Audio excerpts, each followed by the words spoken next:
श्रीगुरुभ्यो नमः। वागीशा अद्यास् मनसः सर्वार्थानामुपक्रमे यं नत्वा कृतकृत्या स्युः तं नमामि गजाननं। गुरुर्ब्रह्मा गुरुर्विष्णुः गुरुर्देवो महेश्वरः गुरुः साक्षात् परं ब्रह्म तस्मै श्रीगुरवे नमः। நியாயமாலா அப்படின்னு இந்த கிரந்தத்துக்கு பேரு. இதை எழுதினவர் சாயன மாதவாச்சாரியா அப்படின்னு பேரு. வித்யாரண்யர் அப்படின்னு நம்ம பிரசித்தமா சொல்லுவோம். வேத பாஷ்யத்தை எழுதினார் இல்லையா, அவர் தான் இந்த கிரந்தத்தையும் எழுதியிருக்கார். இவருடைய கிரந்தத்திலையும் இந்த வாகீஷாத்யாக அதுதான் முதல் ஸ்லோகம், மங்கள ஸ்லோகம். நீங்க பார்த்தேன்னா இங்கேயும் இந்த ஸ்லோகத்தை தான் மங்கள ஸ்லோகமா வச்சுப்பார். அதே மாதிரி வேத பாஷ்யத்திலையும் நீங்க பார்த்தேன்னா இந்த ஸ்லோகத்தை தான் மங்கள ஸ்லோகமா வச்சுட்டு இருப்பார். வாகீஷாத்யாக சுமனசஹா அப்படின்னு அது ஒரு அடையாளமா வச்சுக்கிறார். அதாவது இந்த கஜானனஹா அப்படிங்கிற பதம் வரும் வச்சுட்டு இருக்க. நம்ம கூட நம்மளுடைய கிளாஸ்ல இந்த வாகீஷாத்யாக அப்படிங்கிற இந்த ஸ்லோகத்தை தான் மங்கள ஸ்லோகமா வச்சுப்போம். நான் படிக்க போன சமயத்துல எங்க வாத்தியார் கிட்ட முதல் அவர்கிட்ட நான் படிச்ச ஸ்லோகம் இது. நியாயமால தான் காலேஜ்ல போர்ஷனா இருந்தது. முதல் அத்தியாயம், ஒரு அத்தியாயம் போர்ஷன்ல இருக்கும். அதனால வாத்தியார் கிட்ட போகும்பொழுது முதல்ல இந்த ஸ்லோகம் தான் ஆச்சு. அதனாலதான் நான் எங்க மங்கள ஸ்லோகமா சொன்னாலும் இதை தான் வச்சுப்பேன். இதுதான் வாத்தியார் எனக்கு ஆரம்பிச்சு வச்சார் அப்படிங்கிறதுனால இந்த கிரந்தத்தை பொறுத்தவரையில இதுவே மங்கள ஸ்லோகமாவே இருக்கு. வாகீஷாத்யாக சுமனசஹா என்ன அர்த்தம்? வாகீஷா பிரம்மா, வாகீஷாத்யாக பிரம்மா முதலிய, சுமனசஹா தேவாக பிரம்மா முதலியதான எல்லா தேவர்களும், சர்வ அர்த்தானாம் உபக்கிரமே, அர்த்த சப்தத்துக்கு இங்கே கர்மான்னு அர்த்தம். சர்வ கர்மணாம் எல்லா விதமான கர்மாக்களுக்கும், உபக்கிரமே ஆரம்பே, யம் நத்வா யம் தேவம் நத்வா யம் கஜானனம் நத்வா கிருதகிருத்யா ஸ்யுஹு சித்தாஹ பிராப்த பலா ஸ்யுஹு கர்மணஹ யத் பலம் தத் பிராப்னுவந்தி இத்யர்த்தஹ. அவர்கள் ஆரம்பிக்கக்கூடிய கர்மாக்களில் ஆரம்பத்தில் யாரை வணங்கிவிட்டு வாகீஷாத்யாக சுமனசா பிரம்மா முதலிய தேவர்கள் பலனை அடைந்தவர்களாக இருக்கிறார்களோ தம் அப்பேற்பட்டவரை, யாரை? கஜானனம் விநாயகரை, நமாமி நான் வணங்குகிறேன் அப்படின்னு மங்கள ஸ்லோகமா பண்ணிருக்கார். நீங்க இந்த புஸ்தகத்துல பார்த்தேன்னா ஸ்லோகங்களும் அதற்கு கீழே சில வாக்கியங்களும் இருக்கு இல்லையா. இந்த ஸ்லோகங்கள் அப்படிங்கிறது நியாயமாலா அப்படிங்கிற கிரந்தம். அந்த நியாயமாலா கிரந்தத்தை இயற்றிய வித்யாரண்ய சுவாமியே என்ன பண்ணியிருக்கார்? அதற்கு நியாயமாலா விஸ்தரகான்னு வியாக்கியானமும் பண்ணியிருக்கார். கீழே இருக்கக்கூடிய வாக்கியங்களும் அவருடையதுதான், மேல இருக்கக்கூடிய ஸ்லோகங்களும் அவருடையதுதான், அந்த வியாக்கியானமும் அவரே பண்ணிட்டார். அப்பதான் அந்த ஸ்லோகங்களுடைய தாத்பரியம் என்னன்னு புரியும் அப்படிங்கிறதுக்காக அவரே பண்ணிட்டார். நீங்க முதல் பந்தியை பாருங்க. நியாயமாலாயாக ஆதௌ ஸ்வகீய கிரந்தத்வத்யோதனாய. நான் ஆரம்பத்திலேயே சொன்னேன், ஏதேஷாம் கிரந்த கர்த்திருணாம் கிரந்தேஷு அயம் ஸ்லோகா பவதி பிராயசா அथवा கஜானன சப்தஹாவா பவதி. அதைத்தான் இங்க மனசை வச்சுன்னு என்ன எழுதுறா? ஸ்வகீய கிரந்தத்வத்யோதனாய, அவருடைய கிரந்தம் இது அப்படிங்கிறத தெரிவிக்கிறதுக்காக என்ன பண்ணார்? ஸ்வமுத்ராரூபம் அநேகார்த்த கர்ப்பம், ஸ்வமுத்ராரூபம் அவருடைய சின்னமாக இருக்கக்கூடிய இந்த ஸ்லோகத்தை, அது மட்டும் இல்லை, இது எப்படிப்பட்ட ஸ்லோகம்னு கேட்டா அநேகார்த்த கர்ப்பம், நிறைய அர்த்தங்கள்ல தனக்குள்ளார கொண்டு இருக்கு அப்படின்னு அர்த்தம். நிறைய அர்த்தங்கள் இந்த ஸ்லோகத்திலிருந்து கிடைக்குமாமா.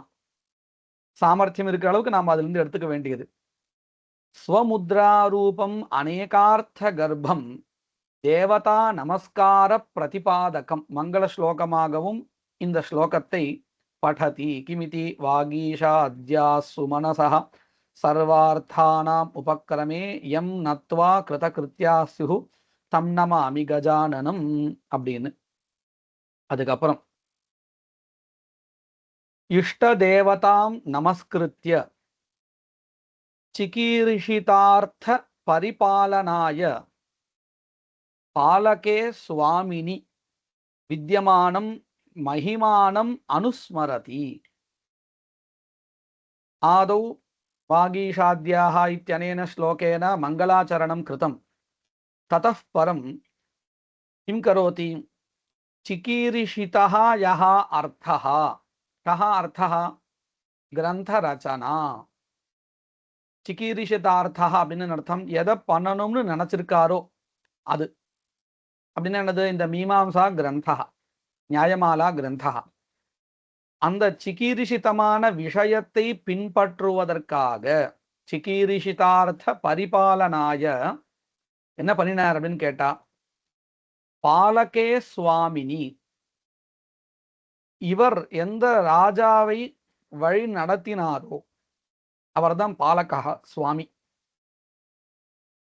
தஸ்மின் சுவாமினி, அந்த ராஜாவினிடத்தில் இருக்கக்கூடிய வித்யமானம் மகிமானம், அவருடைய மேன்மையை, ஔத்கிருஷ்டியம் சொல்லுவோம், அதாவது அவருடைய உயர்வு, அதை அனுஸ்மரதி இங்கே ஸ்லோக ரூபமாக நமக்கு காமிக்கிறார்.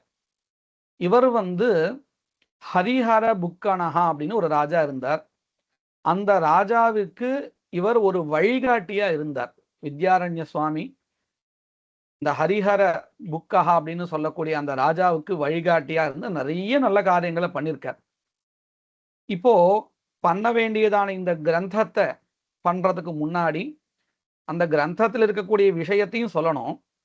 அதே சமயம் அவருக்கு சுவாமியாக ராஜாவாக இருக்கக்கூடியதான அந்த ராஜாவினுடைய புகழ்ச்சியும் இங்க, அவருடைய மகிமா அப்படின்னா அவருடைய உயர்வு, அவருடைய என்ன நல்ல விஷயங்கள்லாம் இருக்கோ அதையெல்லாம் சொல்லணுங்கிறதுக்காக ஒரு ஸ்லோகத்தை ஏற்றுகிறார்.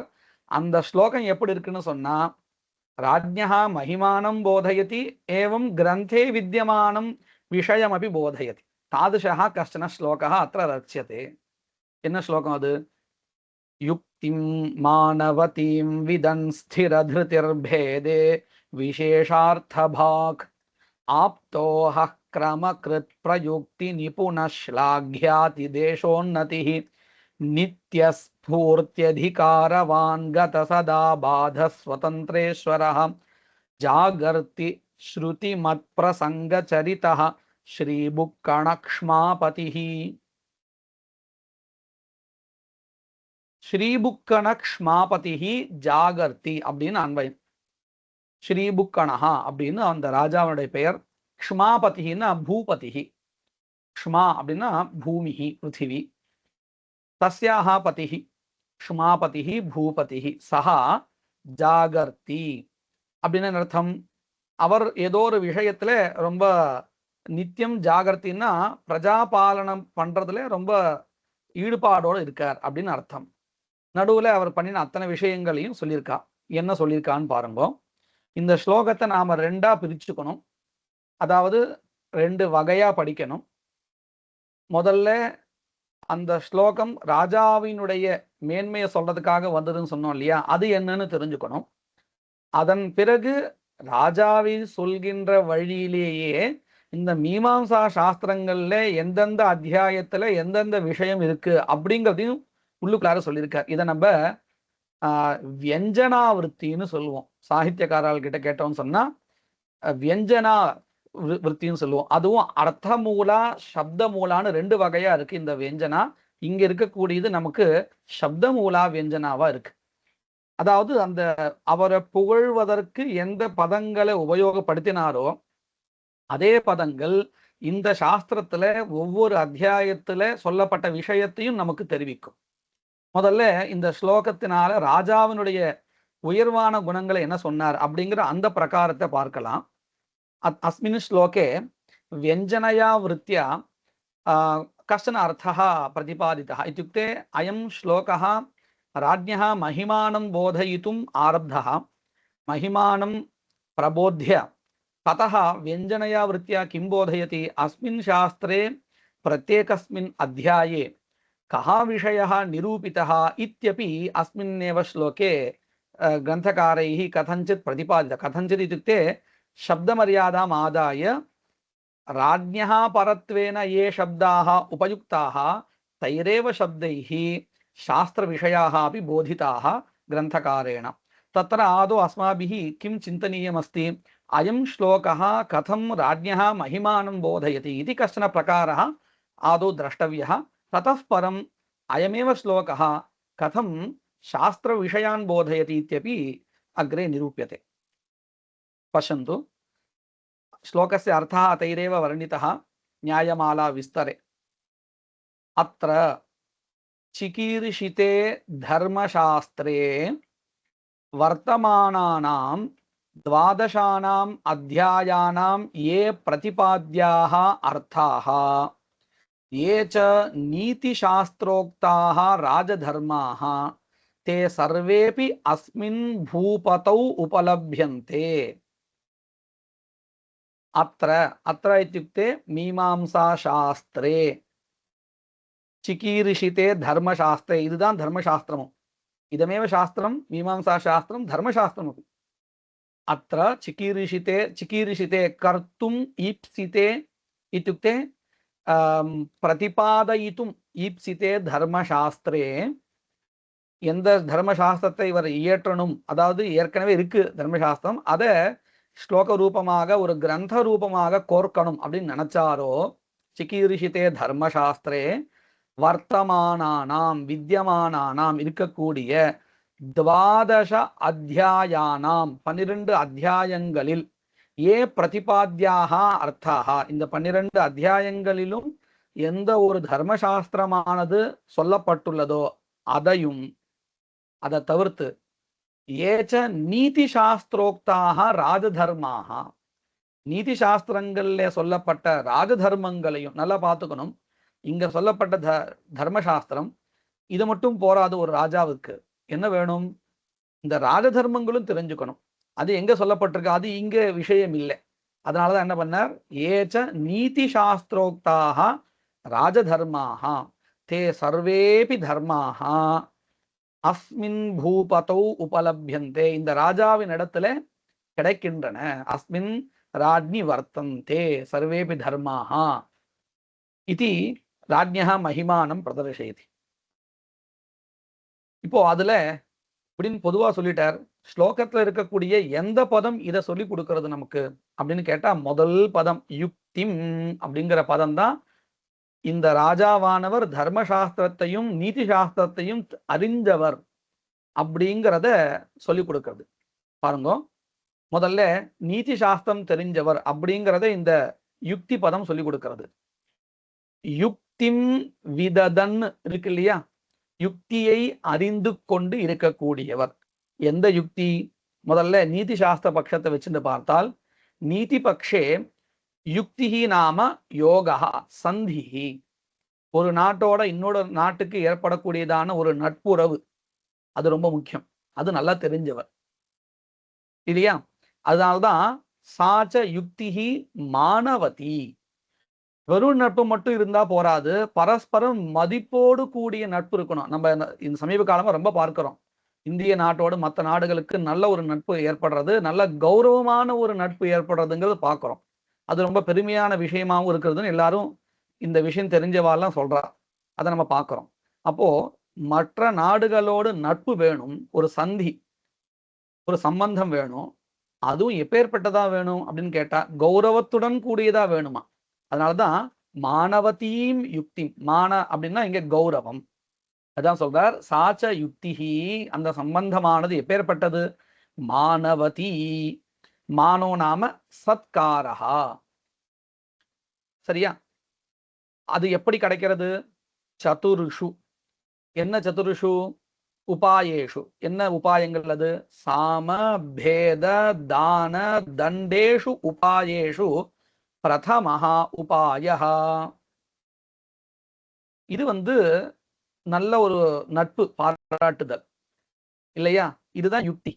நட்புடன், அதுவும் கௌரவத்துடன் கூடிய நட்புடன் இருத்தல். இது இந்த 4 உபாயங்கள் சொல்லப்பட்டிருக்கு இல்லையா, அதுல சாம அப்படிங்கிறதான முதல் யுக்தியை குறிக்கிறது. இதை கொண்டவர். இப்பேற்பட்டதான நல்ல ஒரு நட்புடன் கூடிய மரியாதையுடன் கூடிய நட்பை கொண்டவர் எல்லா ராஜாங்கங்களுடன் அப்படின்னு சொல்றார். இரண்டாவது, யுக்திம் மானவதீம் விததன் ஸ்திரதிருதிஹி, ரொம்ப ஸ்தைரியத்துடன் கூடியவர். இப்படி ஒண்ணு சொல்றது அடுத்த க்ஷணம் மாறுறது, அதுவும் நம்ம இந்த காலத்தை பார்த்துட்டு இருக்கோம். இன்னைக்கு ஒரு ஸ்டேட்மெண்ட் வருது, நாளைக்கு வேற ஸ்டேட்மெண்ட் வருது. அந்த மாதிரி இல்லை, ஸ்திர திருப்தியாக இருக்கக்கூடியவர், ஒரு திடமான சங்கல்பத்தை கொண்டவர். இது ஒரு விஷயம். இப்போ இந்த 4 உபாயங்கள்ல ஒரு உபாயங்களை காமிச்சா மற்ற நாட்டுடன் இவருக்கு நல்லதான ஒரு நட்பு, கௌரவத்துடன் கூடிய நட்பு இருந்ததுன்னு பார்த்தோம். ரெண்டாவது என்ன உபாயம்?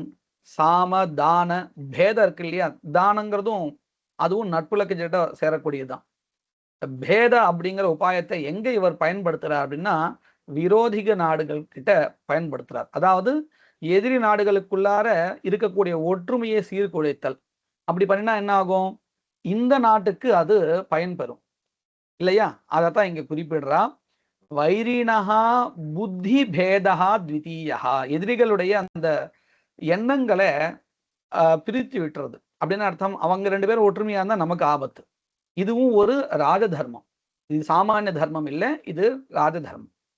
இதை நம்ம எங்க பார்க்கலாம்? இந்த பஞ்சதந்திர கதைகள்ல கூட பார்க்கலாம். பஞ்சதந்திரங்கள்ல இதுவும் ஒண்ணு. வைரினஹா புத்தி பேதஹா த்விதீயஹா, இந்த ரெண்டுத்தையும் வச்சுண்டு ஏதாபியாம் தான தண்டாவபி உபலக்ஷியதே. இப்ப பாருங்க, 4 விதமான உபாயங்கள் சொன்னோமா இல்லையா? சாம தான தண்ட பேதா அப்படின்னு. இதுல 2த்துக்கு தானே இவர் சொல்லியிருக்கார். சாமத்தை காண்பிச்சார், மற்ற நாடுகளுடைய நட்பு அப்படின்னு. அதே மாதிரி எதிரி நாடுகளுக்குள்ளார இருக்கக்கூடிய சந்தியை, அவர்கள் உள்ளாரக்கூடிய அந்த நட்பை பிரித்து தன் நாட்டுக்கு பாதுகாப்பை கொடுத்தல் அப்படிங்கிறத பண்ணினார். நடுவில் இருக்கக்கூடியதான தான தண்டத்தை காணமே அப்படின்னு கேட்டா, இந்த 2ம் சொன்னது அதையும் சேர்த்துதான். இந்த 2 சொல்லும்போது அதுவும் உபலட்சணமாக எடுத்துக்கொள்ள வேண்டியது. அதுதான் இங்க குறிப்பிடுறா. ஏதாபியாம் தான தண்டாவபி உபலக்ஷியேதே ராஜ்ஞः महिमानं बोधयितुम् अयं श्लोकः इत्युक्तम्. अयं श्लोकः वर्तते इति तत्र पश्यन्तु. चतुर्षु उपायेषु प्रथमः उपायः साम इति. तद् उपयुज्य किं करोति इत्युक्ते अन्येन देशेन सह सम्यक् स्नेहं परिपालयति, मानपूर्वक स्नेहं परिपालयति इति उक्तम्. अनन्तरं भेदः इति यः उपायः वर्तते तम् आदाय शत्रूणां परस्परं यः सम्बन्धः अस्ति तं विघटयति, नाशयति इति उक्तम्. मध्ये विद्यमानयोः द्वयोः उपाययोः का गतिः? तयोर्विषये कोऽपि गुणः नास्ति वा इति चेत् तथा न. एतयोर्विषये उक्तत्वादेव तयोः अपि विषये उक्तम् इत्येव चिन्तनीयम्, उपलक्षणतया तद्ग्राह्यम् इति निरूपयति. एताभ्यां दानदण्डावपि उपलक्ष्येते. एतैः चतुर्भिः उपायैः विशेषणार्थं धनं भजति प्राप्नोति. एवं रूपेण चतुर्भिः उपायैः सः किं करोति? विशेषार्थभाक्. विशेषार्थभाक् इत्युक्ते विशेषरूपेण स्वकीय தேசார்த்தம் தனம் பிராப்னோதி. இந்த 4 உபாயங்களை பின்பற்றி தன்னுடைய தேசத்திற்கு வேண்டியதான அதுவும் விசேஷமான தன சம்பத்தியை ஏற்படுத்துகிறார். யாரு? இந்த ராஜா. அதுதான் இங்க சொன்னா, ஏதைஹி சதுர்பிஹி உபாயைஹி விசேஷேண அர்த்தம் விசேஷார்த்தபாக் इति शब्दः वर्तते श्लोके. विशेषरूपेण अर्थं प्राप्नोति. भाक् इत्युक्ते पात्रवान्, तत् तादृश धन पात्रमिदम् अयं राजा इत्यर्थः. तद्वत् अत्र विशेषणार्थं भजति धनं प्राप्नोति इत्यर्थः. एतावता प्रथमपादः वर्णितः. इतः परं द्वितीयपादे विद्यमानाः शब्दाः. एतावता शत्रुक्षयः कथितः. अवशिष्टेन स्वराज्य परिपालन प्रकारः प्रतिपाद्यते. முதல் பாதத்தினால சத்ருக்ஷயா எப்படி இவரால் ஏற்படுகிறது, எப்படி இவர் சாமர்த்தியமா இருக்கார் அப்படிங்கிறது அதே மாதிரி தன்னுடைய தேசத்துக்கு எப்படி தன சம்பத்து ஏற்படுறது அப்படிங்கிறதையும் சொல்லிட்டா. மேற்கொண்டு இருக்கக்கூடிய பாதங்களினால இவர் தன்னுடைய ராஜ்யத்தை எப்படி பரிபாலனம் பண்றார் அப்படிங்கிறத சொல்ல போறார். ஆப்தேஷு, ஆப்தகா அப்படின்னு சொன்னா இந்த நாட்டை ஆளுவதற்கு யாரெல்லாம் ஹிதமா இருக்காலோ அவர்கள், அதாவது அமாத்திய பிரபிருதிஷு, மந்திரி முதலியவர்களிடத்தில், மந்திரிஷு புருஷேஷு அயம் ஈதிருஷஸ்ய வியாபாரஸ்ய யோக்யः ந அன்யஸ்ய இத்யேவம் ஊஹாபோஹ குஷலः. அயம் ராஜா कीदृशः अस्ति इत्युक्ते यः यत् कार्यं कर्तुं समर्थः अस्ति इति सम्यक् जानाति. अयम् एतत् कार्यं कर्तुं प्रभवति, एतत् कार्यं कर्तुं न प्रभवति इति सम्यक् கஞ்சித் நியோக்தும் சக்னோதி. இவன் இந்த காரியம் பண்றதுக்கு சாமர்த்தியம் உடையவன், இவனுக்கு அந்த சாமர்த்தியம் இல்லை அப்படின்னு நல்லா தெரிஞ்சு அந்தந்த காரியங்களை அவரவர்களை நியமிப்பதுல ரொம்ப குஷலஹா, எக்ஸ்பர்ட். இதுதான் ஊஹா போகான்னு சொல்லுவா. அதுதான் இங்க சொல்லியிருக்கா பாருங்க. ஆப்தோஹா அப்படிங்கிற பதத்தினால மந்திரிஷு அமாத்தியேஷு அயம் ஈதுஷா சமர்த்தா இத்தியாதி விஷயே சஹா குஷலஹா அஸ்தி அப்படின்னு சொன்னா. ஆப்தோஹா அப்படிங்கிற பதத்துல ஆப்த ஊஹா அப்படிங்கிற பதத்துக்கு இவ்வளவு அர்த்தம் பண்ணியிருக்கா. இதத்தான் இந்த வாக்கியத்தை சொன்னா. ஆப்தேஷு அமாத்திய பிரபிருதிஷு புருஷேஷு அயம் ஈதிருஷஸ்ய வியாபாரஸ்ய யோக்யः ந அன்யஸ்ய வியாபாரஸ்ய இத்யேவம் ஊஹாபோஹ குஷலஹ. அடுத்தது, ராஜசபாயாம் ஏதே தபஸ்வினः பூஜ்யாः விப்ராः தக்ஷிணபாகே உபவேஷணீயாः ஏதே ச பிருத்யாः வாமபாகே இதி கிரமம் கரோதி இதி கிரமக்ருத். ஆப்தோஹா அப்படிங்கிற பதத்துக்கு அர்த்தம் பார்த்தோம். அடுத்ததாக கிரமக்ருத், கிரமத்தை ஏற்படுத்துபவர். கிரமம் கரோதி, கிரமம் கிஞ்சித் ஆயோஜயதி. குத்திர சபாயாம் ये विप्राः पूज्याः वर्तन्ते तेषां दक्षिणभागे उपवेशनं कर्तव्यं, स्थानं कल्पनीयम् इति सम्यक् जानाति. वामभागे इतरेषाम् इति सम्यक् जानाति. கிரமக்ருத். இந்த பதங்களை நாம சொல்லும் பொழுது ஏன் இது சொல்றா அப்படின்னு தோணும். ஆனா இந்த பதங்கள் அத்தனையும் சாஸ்திரத்துக்கும் ரிலேட்டிவா இருக்குன்னு நம்ம ரெண்டாவது அர்த்தம் பார்க்கும்போது ரொம்ப நல்லா புரிய வரும். பாருங்க. ராஜசபாயாம் ஏதே தபஸ்வினः பூஜ்யாः விப்ராः வர்த்தन्ते अतः दक्षिणभागे उपवेशनीयाः ஏதே ச பிருத்யாः வாமபாகே இதி கிரமம் கரோதி இதி கிரமக்ருத். அனேன பிரதிபாதனேன கிரமக்கு பதம் பிரதிபாதிதம் அஸ்தி. அனந்தரம் பிரயுக்தி நிபுணः இதி வர்த்ததே. பிரயுக்தின்னா நியோகः, ஒருத்தரை ஒரு விஷயத்துல ஒரு வேலையில அமர்த்துதல், நியோக கரணம். அஸ்மின் காரியே கிராமே அஸ்மின் காரியே அயம் சமீचीनः अस्ति इति नियोगः क्रियते किल, तदेव अत्र प्रयुक्ति निपुणः इति शब्देन उच्यते. पश्यन्तु, तत्तद् ग्रामेषु अधिकृतान् पुरुषान् உச்சித புத்தி பிரதானேன பிரயோக்தும் நிபுணः. பிரயோக்தும் அப்படிங்கிறதுக்கு இந்த இடத்துல இப்படி அர்த்தம் பண்றார். ஏவுதல், சோதனா. அஸ்மின் கார்யே அயம் யோக்யः अस्ति इति तम् आहूय चोदना क्रियते, प्रेरणा क्रियते. त्वम् एतत् कार्यं कुरु इति चोद्यते. समर्थम् एव चोद्यते, समर्थः एव अनेन चोद्यते, न असमर्थः. अतः अयं प्रयुक्ति निपुणः. कः चोदनीयः अस्ति अस्मिन् कार्ये, कः न इति सम्यक् जानाति. तत्तद् ग्रामेषु अधिकृतान् पुरुषान् उचित बुद्धि प्रदानेन, आलोचना प्रदानेन प्रयोक्तुं निपुणः. अनन्तरं श्लाघ्याति देशोन्नतिः इति पदं वर्तते. तस्य विवरणं समुद्रपर्यन्तत्वेन अतिबहुलस्य. अत्र श्लाघ्य अति देश उन्नतिः इति पदानि वर्तन्ते। आदौ अति इति शब्दस्य अर्थः उपवर्णितः। समुद्रपर्यन्तत्वेन अति बहुलस्य देशस्य अति அதிகமாக இதுவரையில்னா இந்த சமுத்திர வரையில் இருக்கக்கூடிய பூமி அவருடைய கட்டுப்பாட்டில் இருக்கு. அதான் அதி அப்படிங்கிற பதத்தினால நமக்கு தெரியாது. அதி பகுலஸ்ய தேசஸ்ய உன்னதிஹி புரோகதிஹி சமஸ்த போக்ய வஸ்து சம்பத்திஹி இதுதான்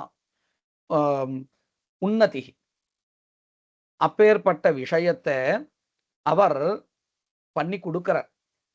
சாச்ச பரராஷ்டிர நிவாசிபி ஸ்லாகியத்தை. இவர் இவ்வளவு பண்ணி கொடுத்தார் இல்லையா, சமுத்திர பர்யந்தமாக இருக்கக்கூடிய அந்த பூமியில எல்லா விதமான உன்னதிகளையும் புரோகதியையும் உண்டாக்குறார் இல்லையா, அதை பார்த்து மற்ற தேசங்கள்ல வாழ்கின்றவர்கள் பரராஷ்டிர நிவாசிபிகி ஸ்லாகியத்தை போற்றப்படுகிறது. அவருடைய அந்த செய்கையானது போற்றப்படுகிறது. அஸ்ய ராஜ்ஞः காரியமிதஸ்தி தத் அன்யைஹி ஸ்லாக்யதே. அடுத்தது இதம் கர்த்தவ்யம் இதம் ந இத்யேவம் கார்யாகாரிய விஷயா ஸ்பூர்த்திஹி. இது இவருடைய தனிப்பட்ட விஷயத்துல. இதுக்கு முன்னாடி இந்த காரியத்துல இவர் பண்ணலாம் இவர் பண்ணக்கூடாது அப்படின்னு மற்றவர்கள்ல நியமிக்கிறதுல அவர் சொன்னார். இப்போ தன்னுடைய விஷயத்துல ஒரு திட்டத்தை கொண்டு கொடுக்கிறா, இதை பண்ணலாம் அல்லது பண்ணக்கூடாது அப்படின்னு நல்லா தெரிஞ்சவர். இதம் கர்த்தவ்யம் இதம் ந இத்யேவம் கார்யாகாரிய விஷயா ஸ்பூர்த்தி. ஸ்பூர்த்தினா அந்த சமயத்துல நமக்கு தோன்றது இல்லையா ஐடியாஸ், இது சரிதான் இது சரியில்லை அப்படின்னு, அதை கொண்டவர். இதை சொல்ற பதம் எது? நித்ய ஸ்பூர்த்தி அப்படிங்கிற பதம். அடுத்தது அதிகாரவான் அப்படின்னு இருக்கு இல்லையா, அதுக்கு என்ன அர்த்தம் சொல்லித்தரா? தஸ்யாம் அதிகாரஹ அஸ்ய ராஜ்ஞஹ நித்யஹ சர்வத்திர அப்பிரதிஹத புத்தித்வாத். எல்லா காரியங்களையும், அதாவது இந்த காரியாகாரிய விஷயமான ஒரு ஸ்பூர்த்தி இருக்கே, அதுல இவனுக்கு அதிகாரம் உண்டு அப்படின்னு அர்த்தம். எதை பண்ணலாம் பண்ணக்கூடாதுன்னு முடிவு பண்றதுல இவர் ரொம்ப தேர்ச்சி பெற்றவர். அதுல அதிகாரமும் இவருக்கு இருக்கு, இவர் நினைச்சா அதை பண்ண முடியும். தஸ்யாம் அதிகாரஹ அஸ்ய அஸ்தி ராஜ்ஞஹ. அதுவும் எப்படி இருக்கு? எப்பொழுதும் இருக்கு. ஒரு சமயத்தை நல்லா யோசிக்கிறார், ஒரு சமயத்துல விபரீதமா யோசிக்கிறார், அப்படி இல்லை, எப்பொழுதுமே ரொம்ப சரியா யோசிக்கிறார். நித்தியம் அதெல்லாம் சேர்த்துதான் நித்திய ஸ்பூர்த்தியதிகாரவான். ஒரே பதம். அதுக்கு என்ன அர்த்தம் பண்றா? சர்வத்திர அப்பிரதிஹத புத்தித்வாத். எங்கேயும் அவருக்கு புத்தி வைபரீத்தியமே ஏற்படலை, சரியான விதத்துல தான் செயல்படுறது. சரி, அடுத்தது கத சதாபாதா அப்படின்னு என்ன அர்த்தம்? கதஹா நிவாரிதஹா போக்கப்பட்டது. எது போக்கப்பட்டது? சதாம் எப்பேற்பட்டவர், அது எது போக்கப்பட்டதுன்னு கேட்டா பாதஹா துன்பமானது போக்கப்பட்டது, சிரமமானது போக்கப்பட்டது. யாருடையது? நல்லவர்களுடைய சிரமம் போச்சுன்னு சொன்னா ராஜா நல்லவர், கெட்டவர்களுடைய சிரமம் போச்சுன்னா ராஜா கெட்டவர்னு அர்த்தம். அதுக்காக இங்க என்ன பண்றா? சதாம் நல்லோர்களுடைய சிரமமானது போக்கப்பட்டது. நல்ல காரியம் பண்றதுக்கு என்னென்ன இடைஞ்சல் உண்டோ அதையெல்லாம் இவர் நிவர்த்தி பண்ணிட்டார். சதாம் சஜ்ஜனானாம் தபஸ்வினாம் பாதஹா கதஹா நிவாரிதஹா. பாதானது விக்னஹா. இப்ப சொன்னோம் இல்லையா, சத்காரிய கரணே ஏ விக்னாஹ தே நிவாரிதாக. ஏன யாராலோ அவர், ஏன நிவாரிதா சஹ கீதுஷः கத சதா பாதஹ. அப்பேற்பட்டவரா இருக்கார். அதான் சொல்ற கதஹா நிவாரிதா சதாம் தபஸ்வினாம் ஆபாதஹ சமஸ்த பாதா இத்யர்த்தா.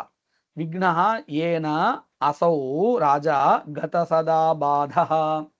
அனந்தரம் ஸ்வதந்திரேஸ்வரஹ அப்படின்னு அர்த்தம். இவர் தான் தலைவர், ஈஸ்வரஹ. அது என்ன ஸ்வதந்திரேஸ்வரஹ அப்படின்னு கேட்டா, தேசாந்தர அதிபதீனாம் ராஜ்ஞாம் ஏதததீனத்வேன அபாரப்ரேஷ்யத்வாத் அயம் ஸ்வதந்திரஹா.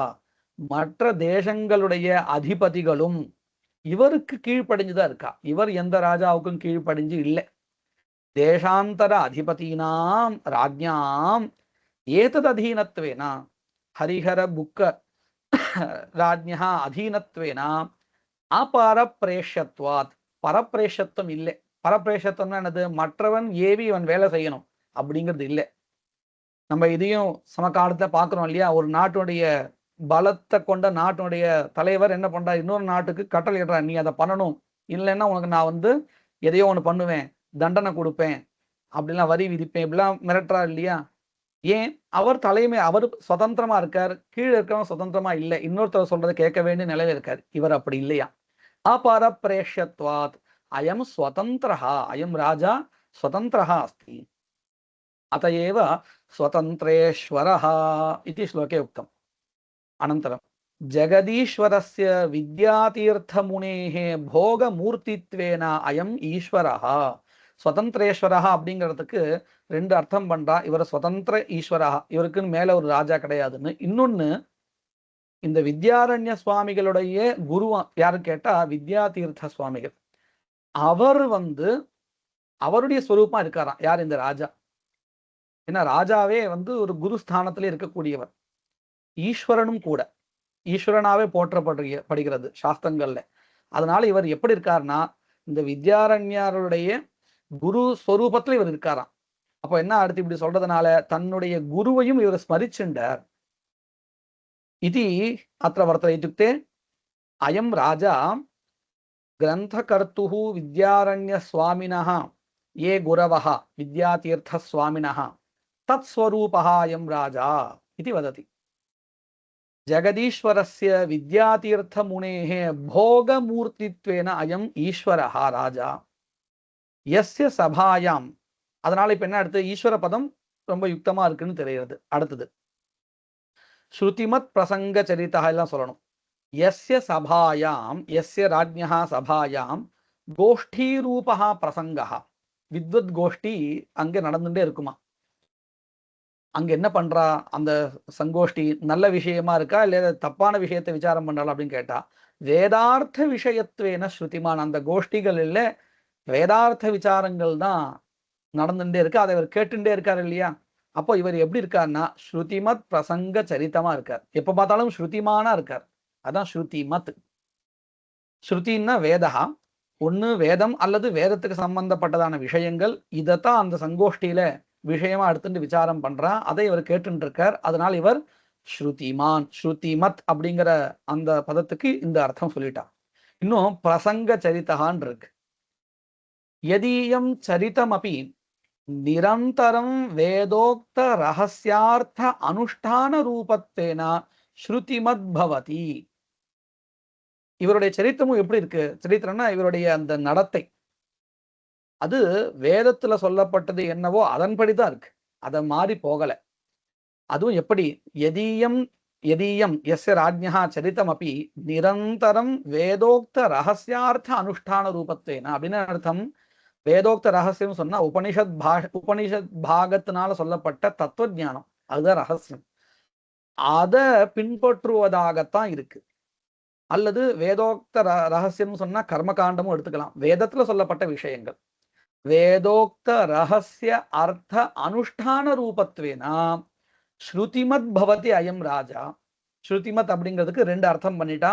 ஒண்ணு, அந்த சபையில ஸ்ருதி விஷயகமான விசாரங்கள் நடக்கிறதுங்கிறதுனால. இன்னொன்னு, இந்த ஸ்ருதியில சொல்லப்பட்ட வழியில தான் அவருடைய தன்னுடைய தினசரி வாழ்க்கையை நடத்துறார். அதன்படிதான் அவருடைய சரித்திரம் இருக்கு. அதனால்தான் சோயம் ராஜா கீதுஷா ஸ்ருதிமத் பிரசங்க சரிதா ஏவம் விதா புக்க பூபதிஹி அந்தஹா தன்குள்ளே பரமேஸ்வர தியானே பகிஹி பிரஜாபாலனேச்ச நித்தியம் ஜாகர்த்தி, எப்பொழுதும் விழிப்புடன் இருக்கிறார். எப்படின்னு கேட்டா, உள்ளுக்குள்ளார அந்தஹா பரமேஸ்வர தியானே ஜாகர்த்தி, சர்வதா பரமேஸ்வர தியானமேவ கரோதி, பகிஸ்து பிரஜாபாலனே நித்தியம் ஜாகர்த்தி, எப்பொழுதும் விழிப்புடன் இருக்கிறார் அப்படின்னு இவரை பற்றினதான மொத்த புகழ்ச்சியும் இந்த ஸ்லோகத்துல எழுதியிருக்கார். யதா நீதி சாஸ்திரோக்தேஷு சாம பேதாதிஷு அயம் குஷலஹா, எப்படி இவர் வந்து இந்த நீதி சாஸ்திரங்கள்ல சொல்லப்பட்ட ராஜதர்மங்கள்ல ரொம்ப நிபுணனா இருக்காரோ, ததா அவ்வாறே சர்வஜ்ஞ அவதாரத்வாத்து, இந்த சர்வஜகான்னு இவர் யார சொல்றார்? தன்னுடைய குருவாக இருக்கக்கூடிய வித்யாதீர்த்த முனிகளை என்ன சொல்றார்? கொஞ்ச நேரத்துக்கு முன்னாடி சொன்னார் இல்லையா, தன்னுடைய குருவா இருக்கக்கூடிய வித்யாதீர்த்த முனி ஸ்வரூபமாக இந்த ராஜா இருக்காருன்னு. அதனால ததா, அதனால என்ன அடுத்து, இவர் நீதி சாஸ்திரம் அறிஞ்சு குஷலனா இருக்கிறது மட்டும் இல்ல, தர்மசாஸ்திரமும் தெரிஞ்சவரா இருக்கார் அப்படிங்கிறதுக்காக சொல்றார். ததா சர்வஜ்ஞ அவதாரத்வாத் தர்மசாஸ்திரோக்தேஷு பிரமாணாதி பிரசங்காந்தேஷு. இந்த ஸ்லோகத்தை நீங்க பார்த்தேன்னா முதல் அத்தியாயத்தினுடைய விஷயமான பிரமாணம், அதுல இருந்து ஆரம்பிச்சு கடைசி அத்தியாயத்தினுடைய விஷயா பிரசங்கா, அது அத்தனையும் வந்துடுது. அது எப்படி வந்ததுன்னு நம்ம மேற்கொண்டு பார்க்க போறோம். அந்த விஷயங்கள், அதாவது 12 அத்தியாயங்கள்ல சொல்லப்பட்ட தர்மசாஸ்திர விஷயங்கள், அதையும் தெரிஞ்சவராக இருக்கார். சர்வஜ்ஞ அவதாரத்வாத் தர்மசாஸ்திரோக்தேஷு பிரமாணாதி பிரசங்காந்தேஷு. பிரமாணத்திலிருந்து ஆரம்பிச்சு பிரசங்கம் வரையில் இருக்கக்கூடிய 12 விஷயங்களில், அந்த அத்தியாயங்களில் சொல்லப்பட்ட விஷயங்களில், பிரசங்காந்தேஷு அத்தியாய அர்த்தேஷு, 12 அத்தியாயங்கள்ல சொல்லப்பட்ட விஷயங்கள் தான் இது. பிரமாணகான்னு முதல் அத்தியாயத்தினுடைய விஷயா, பிரசங்ககான்னு கடைசி அத்தியாயத்தினுடைய விஷயா, நடுவில் என்னென்ன விஷயங்கள் இருக்குன்னு பார்க்க போறோம். அத்தனை அத்தியாயார்த்தமாக இருக்கக்கூடிய விஷயங்களிலும் குஷலஹா சமர்த்தஹா தேச்ச அத்தியாயார்த்தாக, அந்த அத்தியாயத்தினுடைய அர்த்தங்கள் என்னது, ஏன் அதை இங்க சொல்லணும் அப்படின்னு கேட்டா, இந்த பதங்கள்ல அதெல்லாம் கிடைக்கிறதுன்னு பார்த்தோம் இல்லையா, அப்போ அது தெரிஞ்சாதான் நம்மளுக்கு அந்த சுவாரஸ்யம் கிடைக்கும். அது என்னது அப்படிங்கிற விஷயத்தை மேற்கொண்டு ஒரு ஸ்லோகத்துல சொல்றேன்னு கிரந்தக்காரர் சொல்றார். தேச்ச அத்தியாயார்த்தாக, அந்த 12 அத்தியாய அர்த்தங்கள் என்னது அப்படிங்கிறத உபரிஷ்டாத் பிரதர்ஷந்தே, மேற்கொண்டு நான் காமிக்கிறேன் அப்படின்னு சொல்றார். 12வது ஸ்லோகம் தர்மோத்வாத லக்ஷண்யான்னு வரக்கூடிய ஸ்லோகம். ஆனா நம்ம அதுக்கு முன்னாடியே இதை தெரிஞ்சுக்கணும். 12 அத்தியாயங்கள்ல சொல்லப்பட்ட விஷயங்கள் எது, அந்த 12 விஷயங்களும் இந்த ஸ்லோகத்துல இருக்கக்கூடிய பதங்களினால எப்படி சொல்லப்பட்டது அப்படிங்கிறது நம்ம அவசியம் தெரிஞ்சுக்கணும். தெரிஞ்சுட்டாதான் இந்த ஸ்லோகத்தினுடைய அந்த ஒரு வைசிஷ்டியம் அது என்னன்னு நமக்கு தெரிய வரும். அதை நம்ம நாளைக்கு பார்க்கலாம்.